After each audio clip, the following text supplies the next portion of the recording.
हिंदी में आप लोगों को मैं विशेषण पढ़ा रहा था, जिसमें उसके सभी प्रकार पढ़ा दिया है। आज आप लोगों को पढ़ाएंगे विशेषणों की रचना। तो विशेषणों की रचना लिख लेते हैं, विशेषणों की रचना। विशेषणों की रचना, तो इसमें पहला है पॉइंट कि रूप रचना की दृष्टि से विशेषण विकारी और अविकारी दोनों होते हैं, जबकि हमने परिभाषा में लिखाया था कि विशेषण विकारी शब्द होते हैं। तो यहाँ रूप और रचना की दृष्टि से, रूप और रचना की दृष्टि से विशेषण विकारी व अविकारी दोनों प्रकार के होते हैं। रूप रचना की दृष्टि से विशेषण विकारी और अविकारी दोनों प्रकार के होते हैं। अविकारी जो विशेषण होते हैं उनके रूप में परिवर्तन नहीं होता है, ये अपने मूल रूप में बने रहते हैं। तो अविकारी विशेषणों के रूप में परिवर्तन नहीं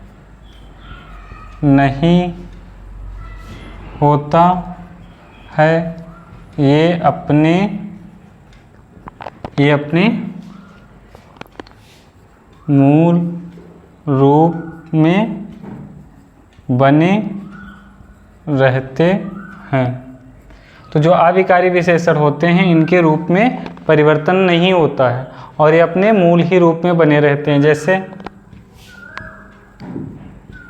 जैसे सुंदर पीला लाल, सुंदर पीला लाल गोरा,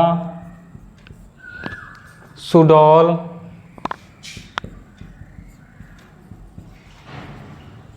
सुंदर पीला लाल गोरा सुडौल। अब इसका दूसरा पॉइंट, संज्ञा में प्रत्यय लगाकर विशेषण बनाए जाते हैं। देख लेते हैं, संज्ञा में प्रत्यय लगा कर विशेषण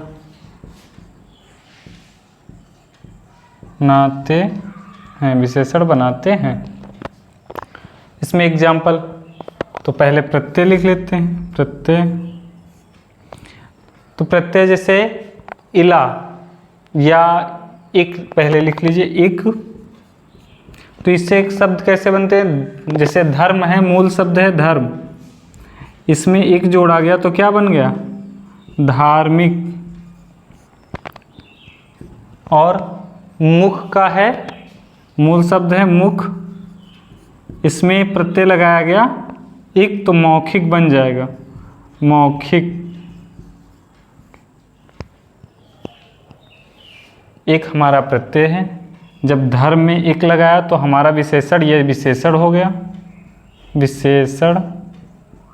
तो क्या बन गया, विशेषण बन गया धार्मिक। तो देखो मूल शब्द में प्रत्यय लगाकर या संज्ञा में प्रत्यय लगाकर विशेषण बनाए जाते हैं या बनते हैं। तो मुख में हमने मूल शब्द में एक प्रत्यय लगाया तो क्या बन गया, मौखिक। और अर्थ में एक प्रत्यय लगाएंगे तो क्या बन जाएगा, आर्थिक। आर्थिक, ये भी क्या है, विशेषण है, इसमें प्रत्यय लगा के बनाए गए हैं विशेषण। प्रत्यय जो किसी शब्द के लास्ट में या अंत में जुड़कर शब्द का अर्थ बदल देते हैं, उसे हम क्या कहते हैं, प्रत्यय कहते हैं। अब एक है इला, इला, इला में चमक है शब्द, चमक। तो इससे क्या बनेगा, चमकीला, कीला। फिर दे रखा है ई प्रत्यय कौन सा है? ई। और उसके शब्द कौन से है? गुड़। तो गुड़ में ई लगाएंगे तो क्या बन जाएगा? गुड़ी। गुड़ में ई शब्द ई प्रत्यय लगाएंगे तो गुड़ी बन जाएगा। अगला वान। तो वान धन है जैसे शब्द धन, इसमें वान लगाएंगे तो क्या बन जाएगा? धनवान। धनवान। और ई तो इसमें जैसे लिख लेते हैं जात शब्द ले लेते हैं जात, तो क्या हो जाएगा? जातीय। जातीय। मान ले लेते हैं प्रत्यय, मान प्रत्यय से बुद्धि में लगाएंगे तो क्या बन जाएगा? बुद्धिमान। ये सभी क्या हैं? विशेषण हैं।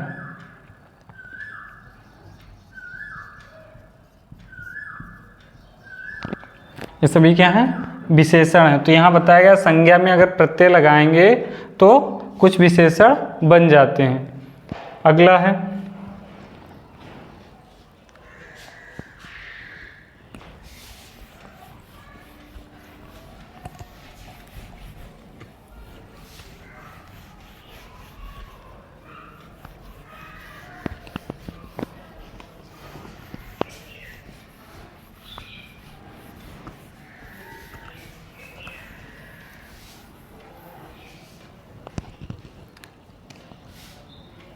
अगला दे रखा है दो या दो से अधिक शब्दों के मेल से बनने वाले विशेषण।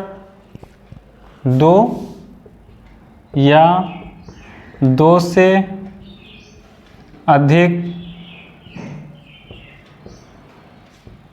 शब्दों के मेल से बनने वाले विशेषण।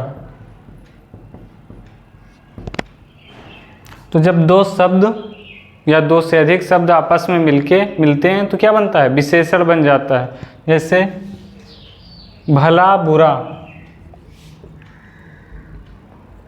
भला बुरा, इन दोनों को मिलाएंगे तो क्या बन जाएगा? भला बुरा। ये क्या है तुम्हारा? ये विशेषण है।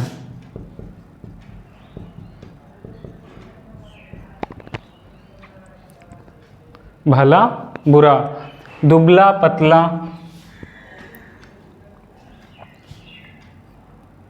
दुबला पतला।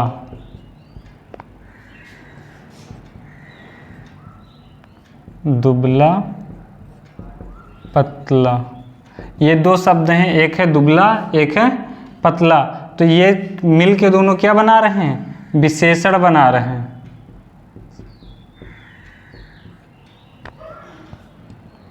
जैसे वह व्यक्ति बहुत दुबला पतला है, तो इसमें क्या हो गया? दुबला पतला विशेषण हो गया। फिर टेढ़ा मेढ़ा। टेढ़ा मेढ़ा।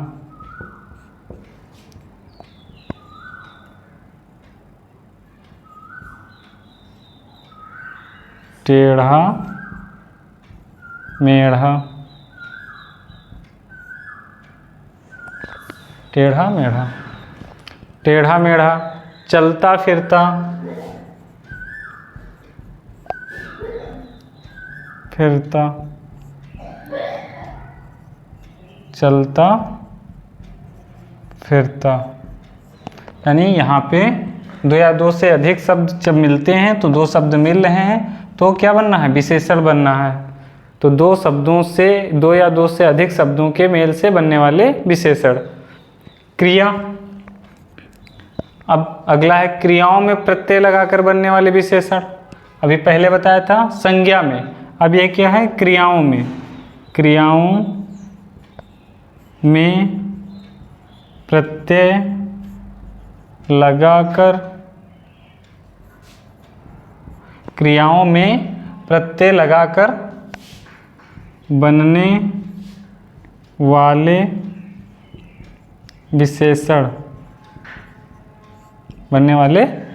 विशेषण, जैसे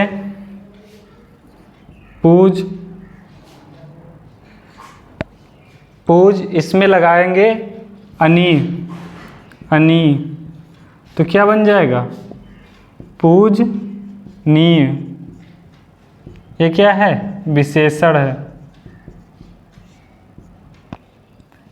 और ये तुम्हारा क्या था? क्रिया। पठनीय,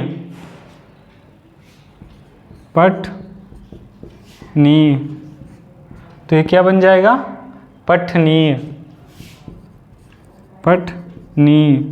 इससे समझ लेंगे ये क्या है? पठ तुम्हारा दे रखा है क्रिया, पढ़ना क्रिया, और ये तुम्हारा प्रत्यय, और ये तुम्हारा क्या बन गया?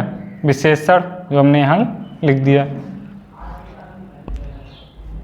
फिर अव्यय में प्रत्यय लगाकर बनने वाले विशेषण, अव्यय में प्रत्यय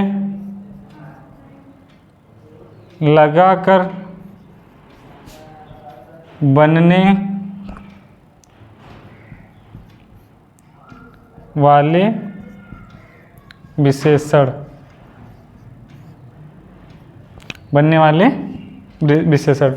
तो अव्यय में प्रत्यय लगा के बनने वाले विशेषण, जैसे अंदर शब्द है, अंदर, इसमें प्रत्यय लगाया गया ऊनी, तो क्या बन जाएगा? ये तुम्हारा अंदर क्या है? अव्यय है।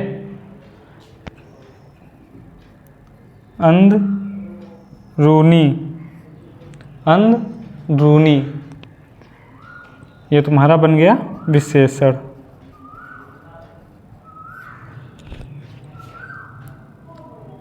ये अव्यय है और ये तुम्हारा प्रत्यय है और ये विशेषण है। अंदरूनी, और बाहर में अगर ई प्रत्यय लगाएंगे, बाहर में ई प्रत्यय लगाएंगे तो क्या बन जाएगा? बाहरी। ये भी क्या है? विशेषण। ये प्रत्यय है और ये अव्यय है।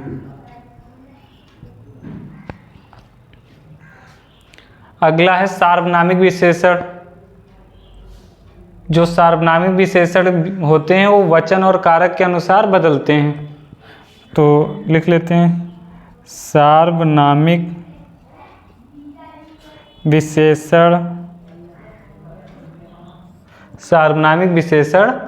वचन कारक के अनुसार बदलते हैं।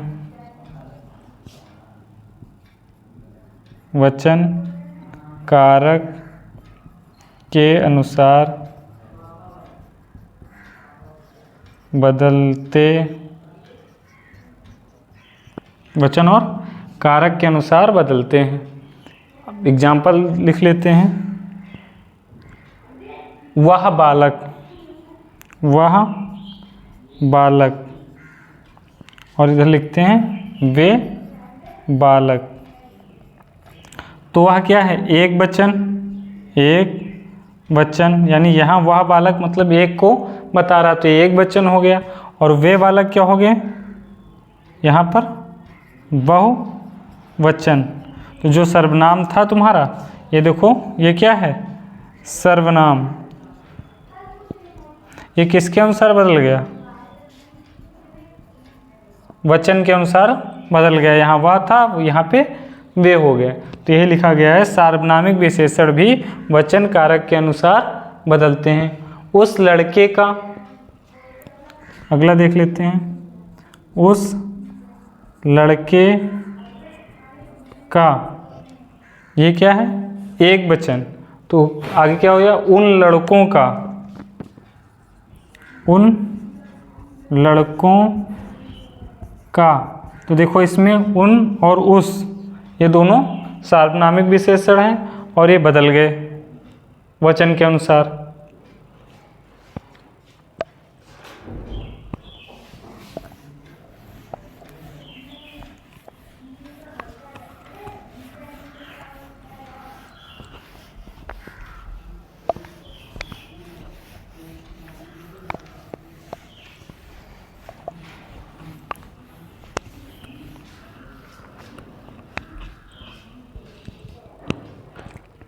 अब तुलनात्मक विशेषण।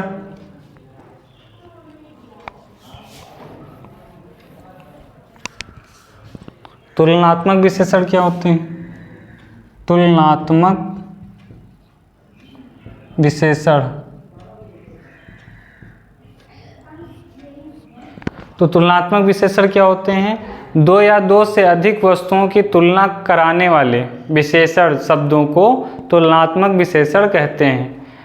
दो या दो से अधिक वस्तुओं की तुलना कराने वाले विशेषण शब्दों को तुलनात्मक विशेषण कहते हैं। लिख लेते हैं, दो या दो से अधिक,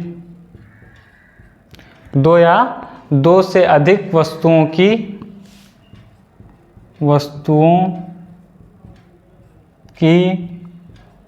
तुलना कराने वाले शब्दों को कराने वाले विशेषण शब्दों को कराने वाले विशेषण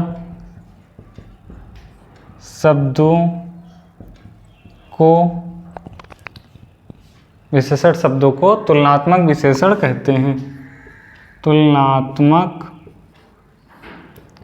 विशेषण कहते हैं। तुलनात्मक विशेषण कहते हैं। ये इनकी तीन अवस्थाएं होती हैं। इनकी तीन अवस्थाएं होती हैं। जब वो शब्द जो दो या दो से अधिक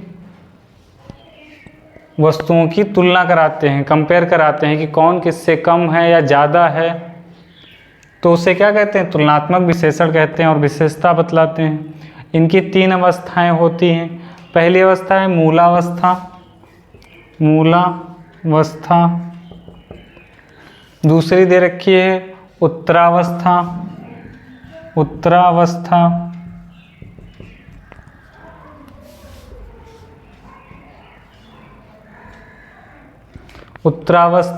और उत्तमा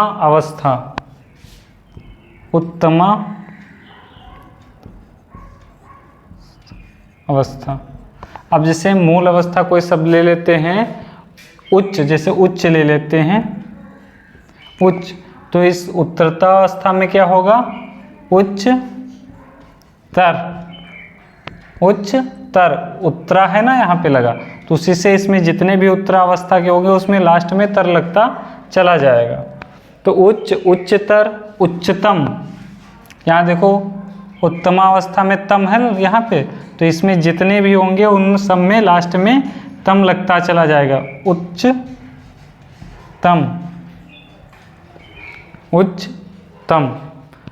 फिर अधिक, तो यहाँ क्या हो जाएगा? अधिकतर। और यहाँ क्या होगा? अधिकतम। यहाँ पे अधिकतम हो जाएगा। अब विशेषण का पद अन्वय, तो विशेषण का पद अन्वय, विशेषण का पदान्वय या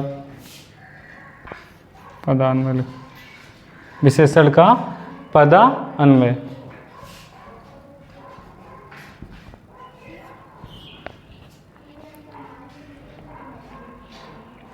इसमें एक एग्जाम्पल समझते हैं। उस पागल आदमी को, तो ये पदान्वय मतलब कोई वाक्यांश है उसमें उसके बारे में बताना। विशेषण क्या है, कौन सा है, उसका लिंग कौन सा है, उसका वचन कौन सा है, उसका कारक कौन सा है, और वो किसका विशेषण है, यानी किसकी विशेषता बतला रहा है, ये सब लिखा जाता है इसमें। तो एक एग्जाम्पल लिख लेते हैं। उस पागल आदमी को, उस पागल आदमी को इतने पैसे कहाँ से मिले। उस पागल आदमी को इतने पैसे कहाँ से मिले। तो उस क्या है, सार्वनामिक विशेषण, सार्वनामिक विशेषण है उस। यहाँ पे लिख लेते हैं इसके बारे में। इसको पद अन्वय से तुमको ये भी पता चल जाएगा कि इसमें कितने विशेषण हैं और कौन कितने विशेष हैं। तो उससे ये सार्वनामिक विशेषण है। उस सार्वनामिक विशेषण,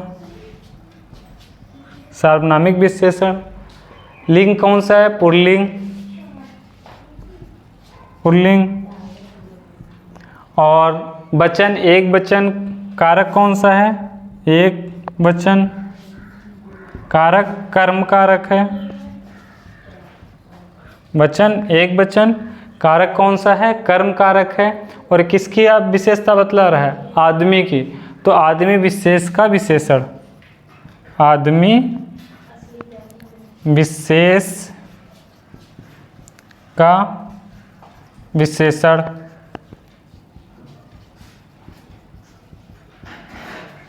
आदमी विशेष का विशेषण। तो जो आदमी तुम्हारा क्या है, ये विशेष है। देखो ये क्या हो गया, विशेषण, ये विशेष। फिर पागल, ये कौन सा विशेषण है, ये भी तो विशेषता बतलाता है कि आदमी कैसा है, पागल है। तो गुणवाचक विशेषण, इसमें कौन सा हो जाएगा, गुणवाचक।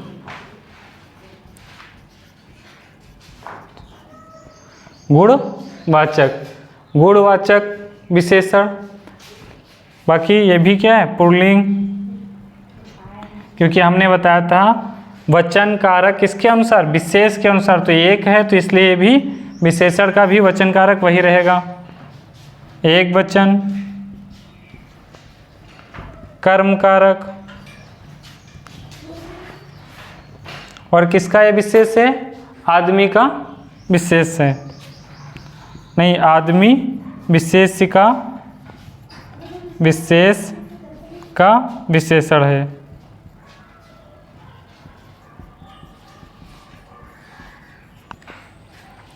अब उसके बाद इतने, ये भी क्या है तुम्हारा विशेषण है, कौन सा, परिमाण, क्योंकि इतने पैसे के बारे में, इतने पैसे, तो एक कौन सा विशेषण है, परिमाणवाचक, परिमाणवाचक। अब इसका पुल्लिंग है, बहुवचन है, ये क्या है, इतने, ये बहुवचन है, वचन बहुवचन, वचन बहुवचन है, पुल्लिंग है, कर्म कारक है, और पैसे का ये विशेषण है, पैसे, पैसे विशेष का विशेषण। तो देखो एक विशेषण, दो, तीन, इसमें कितने हैं, तीन विशेषण हैं, और इसमें विशेष कितने हैं, दो, एक पैसे हैं और आदमी हैं।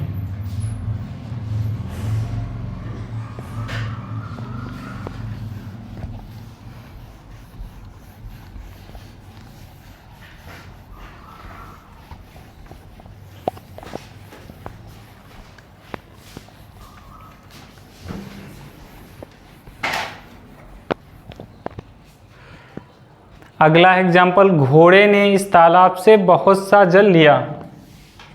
घोड़े ने इस तालाब से बहुत सा जल लिया।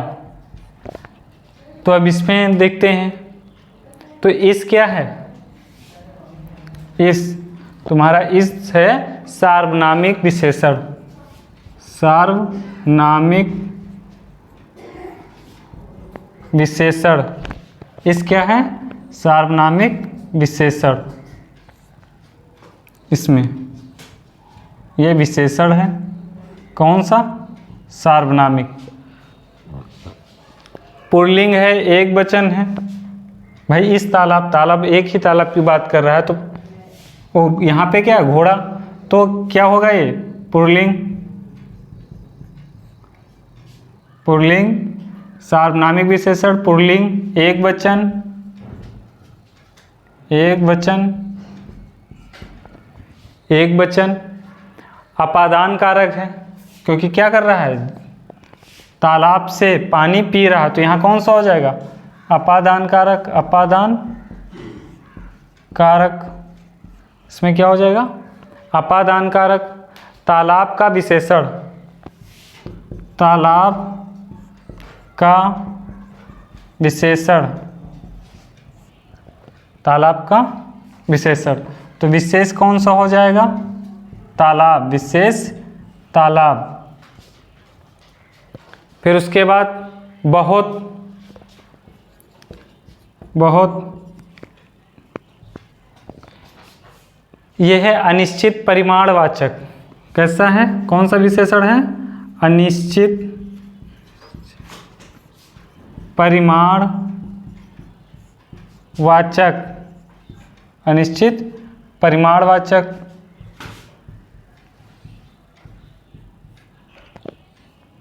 अनिश्चित परिमाणवाचक विशेषण। पुल्लिंग, एक वचन, एक वचन, पुल्लिंग, एक वचन, पुल्लिंग, एक वचन। कर्म कारक, कर्म कारक। कौन सा कारक? कर्म कारक। और किसका विशेषण है? जल विशेषिका का विशेषण। जल विशेषिका विशेषण। तो यहाँ विशेष क्या हो गया? जल। तो इस विशेषण है, तालाब विशेष्य है, बहुत विशेषण है, और जल क्या है? विशेष्य है। इस तरह आप किसी भी अगर वाक्यांश में पूछ लिया जाए कि कितने विशेषण दे रखे, कितने विशेष, तो इस तरह आप निकाल सकते हैं।